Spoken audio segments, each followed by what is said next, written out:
नमस्ते दोस्तों, शास्त्रों की बात छने धर्म ज्ञान के साथ। श्री राम भक्त हनुमान जी की वीरता भरी गाथाएं रामायण में भरी पड़ी है। हनुमान जी का बाल्यकाल भी अनोखे कारनामों और शौर्य गाथाओं से भरा पड़ा है। वैसे तो हनुमान जी के बचपन में कई रोचक किस्से थे, लेकिन आज हम जिस कहानी को बताने जा रहे हैं उससे आपको बाल्यकाल में हनुमान जी के नटखटपन की भी झलक मिलेगी। एक बार हनुमान जी की माता अंजना बाल हनुमान को कुटी में लिटाकर कहीं बाहर चली गई। थोड़ी देर में हनुमान जी को बहुत तेज भूख लगी। इतने में आकाश में सूर्य भगवान उगते हुए दिखाई दिए। इन्होंने समझा कि यह कोई लाल लाल सुंदर मीठा फल है। बस एक ही छलांग में ये सूर्य भगवान के पास आ पहुंचे और उन्हें पकड़कर मुंह में रख लिया। सूर्य ग्रहण का दिन था। राहु सूर्य को ग्रसने के लिए उनके पास पहुंच रहा था। उसे देखकर हनुमान जी ने सोचा कि यह कोई काला फल है, इसीलिए उसकी ओर भी झपटे। राहु किसी तरह भागकर देवराज इंद्र के पास पहुंचा। उसने कांपते हुए स्वर में इंद्रदेव से कहा, भगवान, आज आपने यह कौन सा दूसरा राहु सूर्य को ग्रसने के लिए भेज दिया? यदि मैं भागा न होता तो वह मुझे भी खा गया होता। राहु की बातें सुनकर भगवान इंद्र को बड़ा आश्चर्य हुआ। वह अपने सफेद ऐरावत हाथी पर सवार होकर हाथ में वज्र लेकर बाहर निकले। उन्होंने देखा कि एक बालक सूर्य को मुंह में दबाए आकाश में खेल रहा है। हनुमान ने भी सफेद ऐरावत पर सवार इंद्र को देखा।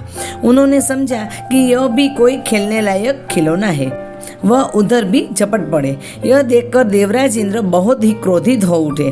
अपनी ओर झपटते हुए हनुमान से अपने को बचाया तथा सूर्य को छुड़ाने के लिए हनुमान की ठुड्डी पर वज्र का तेज प्रहार किया।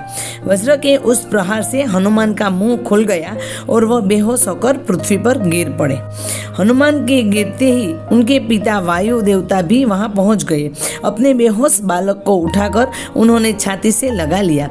माता अंजना भी वहां दौड़ी हुई आ पहुंची। हनुमान को बेहोश देखकर वह रोने लगी। वायु देवता ने क्रोध में आकर बहना ही बंद कर दिया।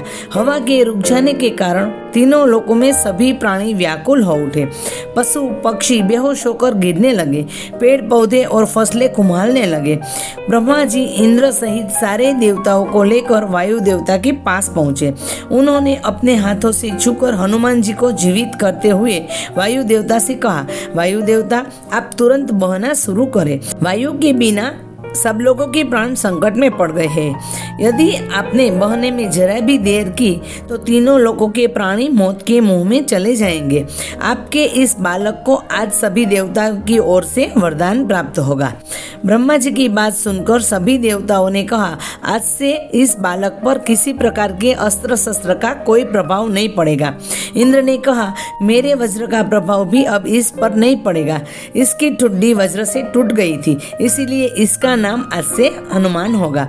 ब्रह्मा जी ने कहा, वायुदेव, तुम्हारा यह पुत्र बल बुद्धि विद्या में सबसे बढ़ चढ़कर होगा। तीनों लोकों में किसी भी बात में इसकी बराबरी करने वाला कोई दूसरा नहीं होगा। यह भगवान श्री राम का सबसे बड़ा भक्त होगा।